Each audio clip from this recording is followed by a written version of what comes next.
Well, All our right. next guest, our next presenter is Tina Woolsey. Tina is known as the Ayurveda Harmonizer.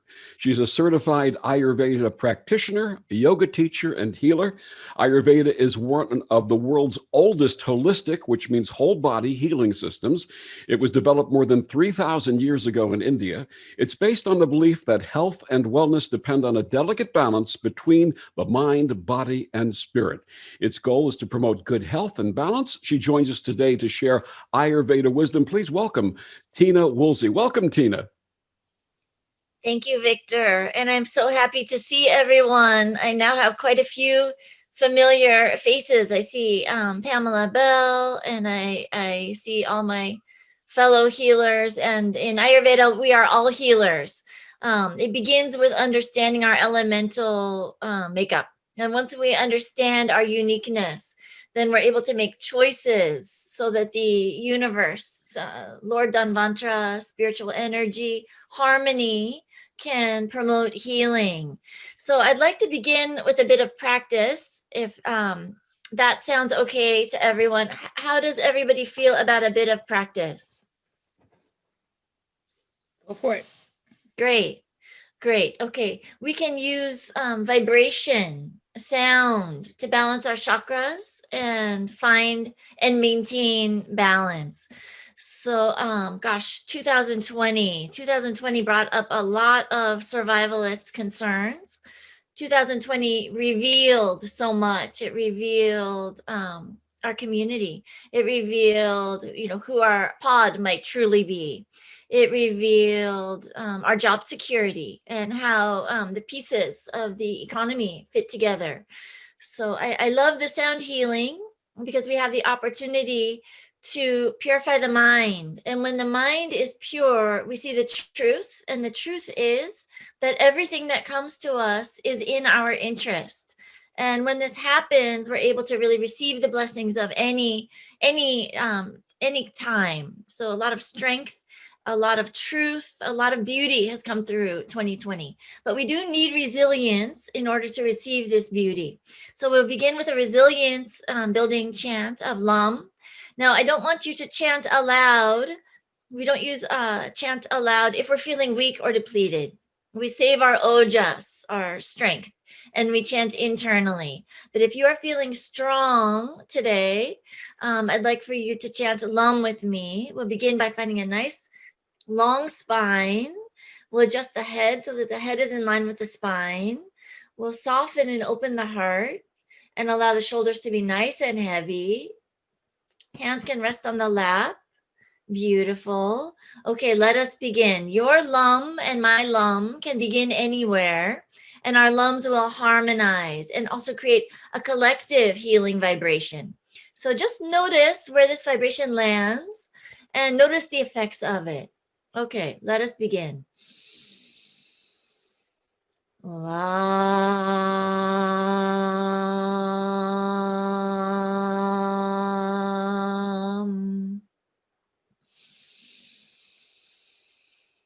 Lam.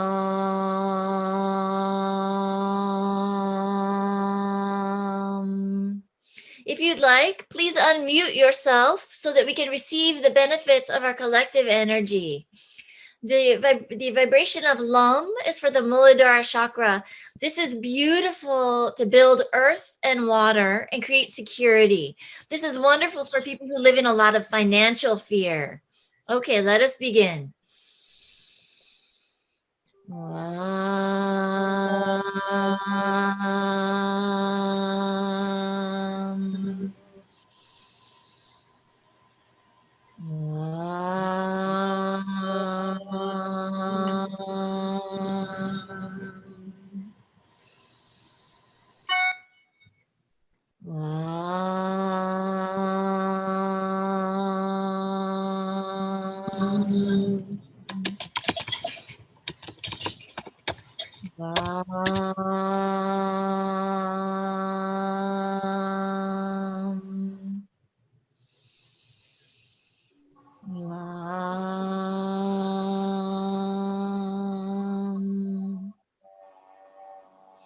How does everybody feel?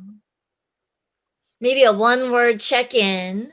to let me know how you're feeling and how you're doing. And gosh, any benefits you may have received from the chant, if you feel comfortable.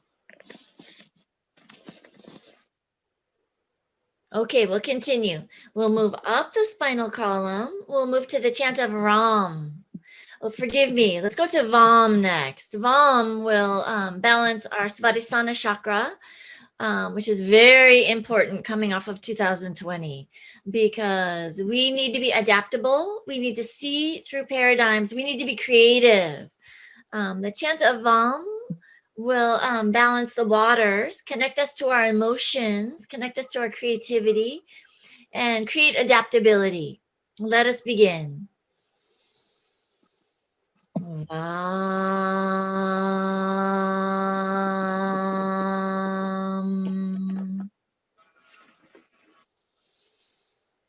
Vam. Vam.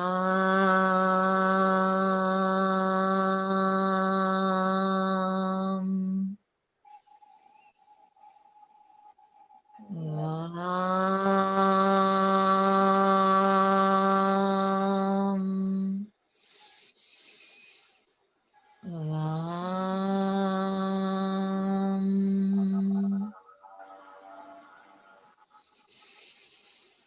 Vam.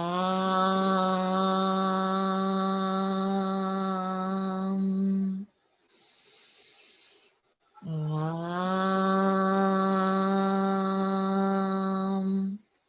And now we'll move to Manipura Chakra. Manipura Chakra balances digestion. This is our digestive fire.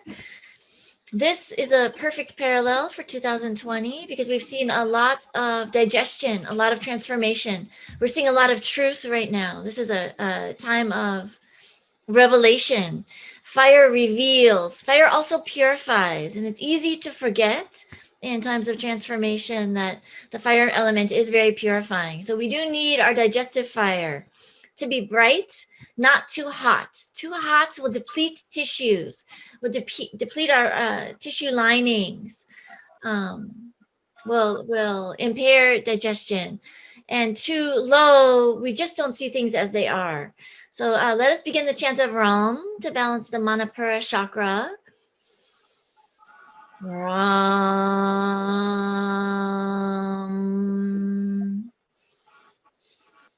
Ram.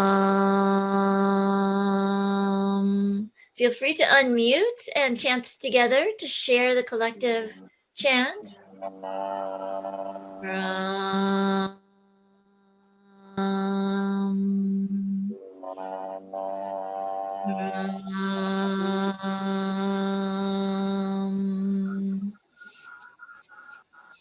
Ram.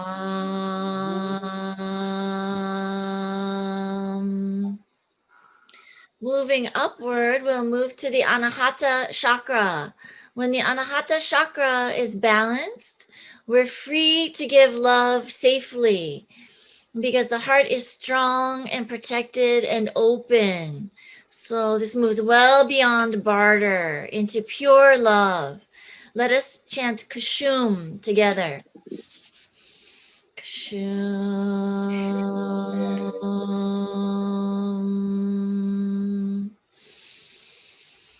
Kushum.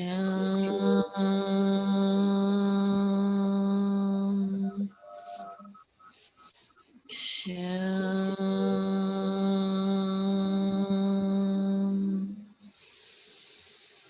Kushum. And now moving up to Vishuddha Chakra. When the Vishuddha Chakra is balanced, we speak pure, clear, sweet truth. This is also very beautiful for the thyroid. 30% of the population is taking thyroid medication. In yoga, Chin talks, balance thyroid. The chant of Hum balances thyroid. Let us chant Hum now. Hum.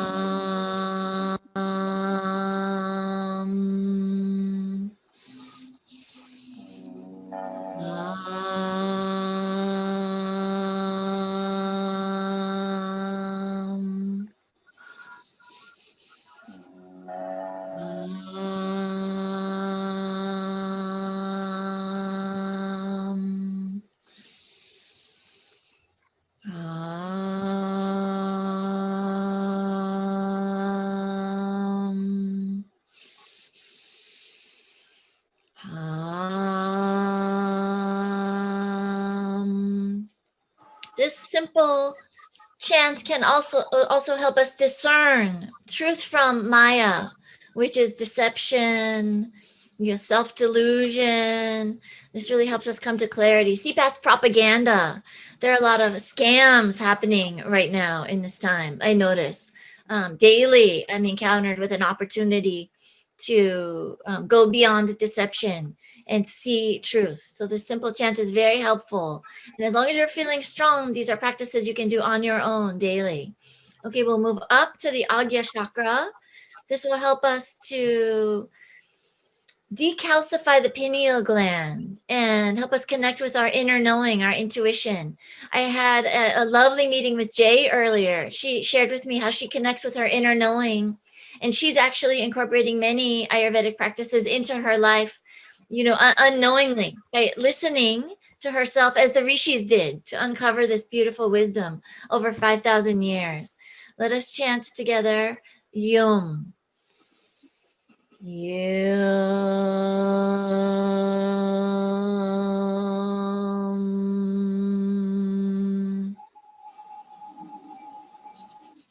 Yum.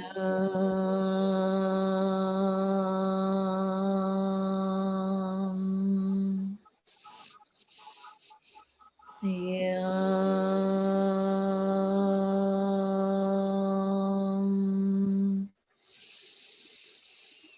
Yum.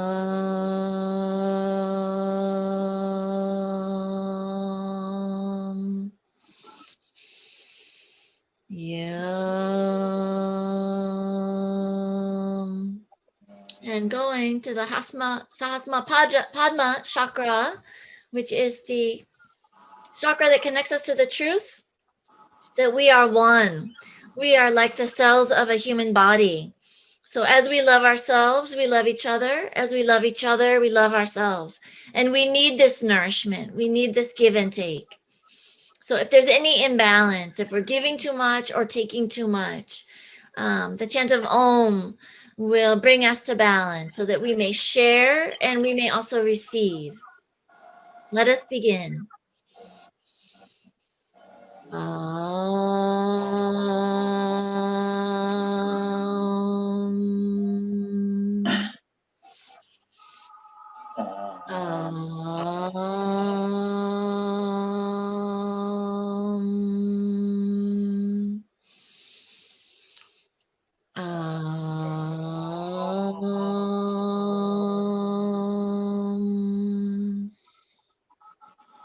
Beautiful. How does everybody feel?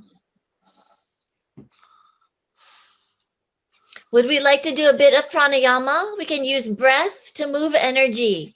So for 2020 and for my topic today, which is using Ayurvedic wisdom for purification and tonification in order to maintain strength, to be effective in challenging times, and also to purify any carryover that's not serving us.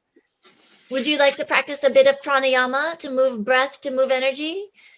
So we'll see thumbs up for a yes, thumbs down for a no, and we can move into our talk. Okay, yes, beautiful. Okay, we'll start with a very simple breath that can be done, simple but powerful. This can be done anywhere, anytime, no props necessary, in the line at the grocery store, making breakfast, anywhere you happen to be. This breath will shift our brain activity from the reactive brain to the thoughtful brain. It will also shift our nervous system from fight or flight, which is the cause of many imbalances, long-term fight or flight, to our relaxed nervous system, which is where we digest, which is where we are balanced. Okay, let us begin. We'll find a nice, secure connection. Sit bones to the earth or sit bones to the chair. We'll open the heart in any amount. We'll allow the shoulders to be heavy, imagining sandbags, 10-pound sandbags on each shoulder. And we'll open the heart, breathing into the heart. We'll allow the head to be in line with the spinal column because we're conducting energy. We want a nice, long, clear channel of conductivity. Beautiful. If it feels comfortable, close the eyes and turn the internal gaze toward the tip of the nose. This will activate this drishti. This practice will activate the pineal gland. For seeking wisdom, we might practice a mudra like Yan Mudra. We'll touch the thumb to the tip of the first finger and allow the palms to be open, backs of the hands resting softly on the lap.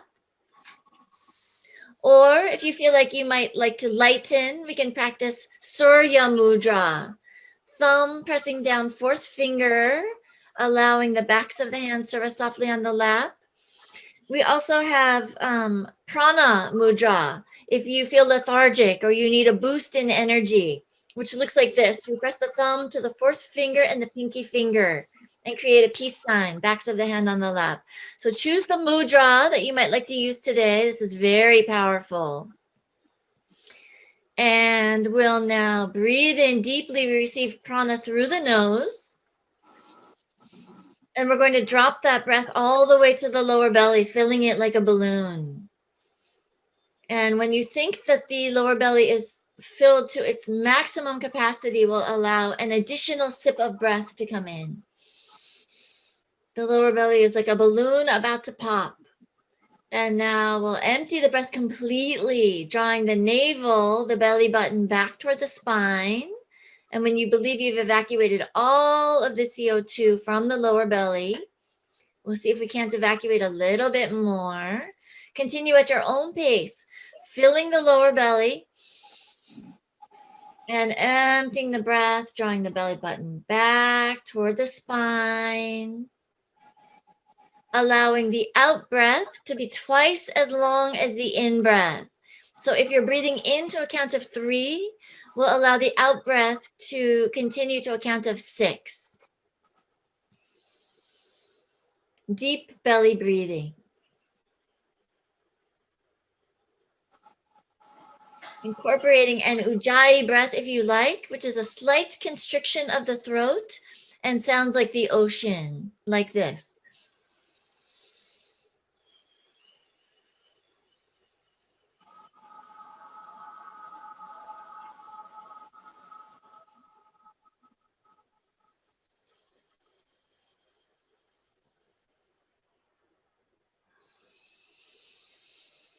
Bringing in prana, bringing in love. Releasing any pain, any frustration, any doubts.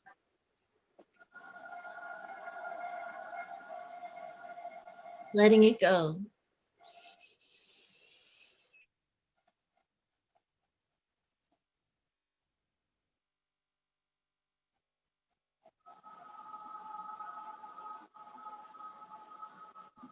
Always loving us. So by breathing in, we're receiving that love. By emptying that breath completely, we're releasing any blocks that might be blocking that nourishment. And there are times when this love is veiled. That's when we need this breath the most, because we must receive our miracles through leaps of faith. If the doubt comes in, this will block the miracle. This will block the love. So remembering this truth, we have strength in those times when the love is maybe not quite in view. So in yoga, in Ayurveda, we say the breath leads the mind and the mind leads the body. Healthy mind, healthy actions, healthy life. Beautiful. Okay, so 2020, what did it bring up for you? Would anyone like to share some thoughts about 2020? Maybe one word thought about 2020 and what 2020 brought up for you? If you'd like to unmute yourself, feel free. Oh, great. Good afternoon. I would say it's integration of both light and dark. That's how I can describe it. Beautiful. Thank you. Do I say Lori or Lowry? It's Lori. Lori. Thank Yeah. you, Lori. Would anyone else like to share what 2020 brought up for them? Okay, I'll share what 2020 brought up for me. And gosh, the last large scale transformation was 2008, and I did not do very well in 2008. I was filled with fear. I was a newly divorced, single mom, and little kids. I was self-employed, and a lot of fear came up because I didn't know the truth that the universe was loving me, and that fear paralyzed me. This time, I can't even begin to tell you the blessings that have come through this time, while being sensitive to the pain that many, many, many are going through. But gosh, the more of us that are strong in transformational times, the more we can offer the people who are sick, and the more we do our part in reducing transmission. So for one, I felt really confident that all of my protective barriers were at maximal wellness, so that if I was to encounter a negative vibration or a virus, that this virus would not move into my bloodstream. So we have this opportunity through Ayurvedic practices to support all of our protective barriers. So there was a study recently, this came up at the Herbal Plant Medicine Summit, where there was a couple, the fellow tested positive for COVID, it was in his bloodstream, but the partner, they were sleeping in the same bed, following very similar lifestyle practices. Her protective barriers were so healthy that the virus never moved past the mucous membrane layer. So she tested positive through a mucus test, but it never moved into the bloodstream. So she did not have antibodies. So we have this opportunity as a safety mechanism to be useful for the people who are not so fortunate. The first step in Ayurveda is understanding your unique thumbprint, your unique elemental makeup. In the West, we have broad health prescriptives for the mind, the body, and maybe not recognizing the spirit. In the East, this ancient wisdom, 5,000 years old, we understand our uniqueness first, because we are unique. We have very unique needs. And once we're armed with that information, we can build our therapies, like the chanting, like the breath work that we just utilized, and customize them into our daily routine so that we can purify and tonify. If we're able to purify, we don't have to carry lessons, resentments, surprises, as far as disappointments around. Xavier brought up the shadow side, and Jen also brought up shadow work. We can learn from them and embrace them.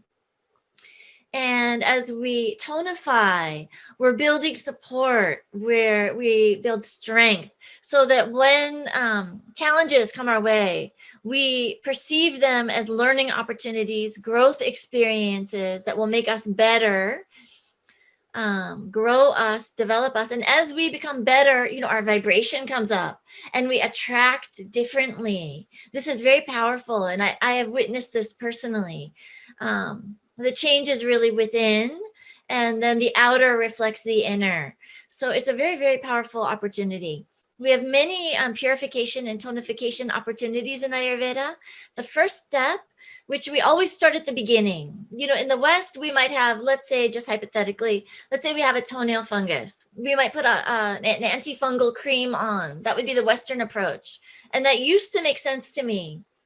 In the East, we understand that problem came from digestion and then moved into the bloodstream and then relocated in a weak area. So we look at things very holistically. We look at the self, the mind, the body, the spirit holistically.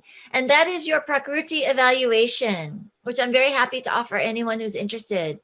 My website is www.ayurvedaforall.yoga. And my email is ayurvedaforall.yoga@gmail.com if you're interested in uncovering this wisdom. It does take some time, and we look at the mind, we look at the body, we look at the spirit, we see who you are in your elemental makeup. I heard a few of you mention really living in bliss and happiness. That is our birthright. That is achievable. We are designed to self-heal if we're out of balance. But first, we must uncover this wisdom. So purification practices include the chanting that we just did, also the pranayama that we just did, and many other modalities. We can use color. The light waves from color can be very healing, very balancing, and also very disturbing, depending, what is medicine for one can be poison for another.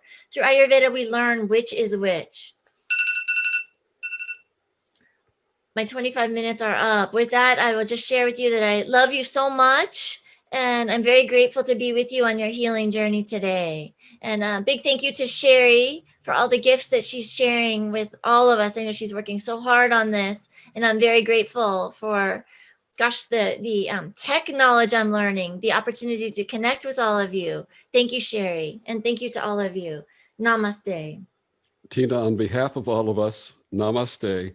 There was an expression that I learned in the 1980s when I first got involved with yoga, Om Mani Padme Hum, which means Om, praise or hail to the jewel in the lotus. The jewel in the lotus represents the highest ideal in humanity, the ascended master, the bodhisattva, who has earned the right not to come back, but takes a pledge to be amongst us, to dry the tears in every eye, and to bring joy and warmth into every heart. And you and our wonderful presenters today are the jewels in the lotus. Thank you so much. Namaste. Oh, thank you, Victor.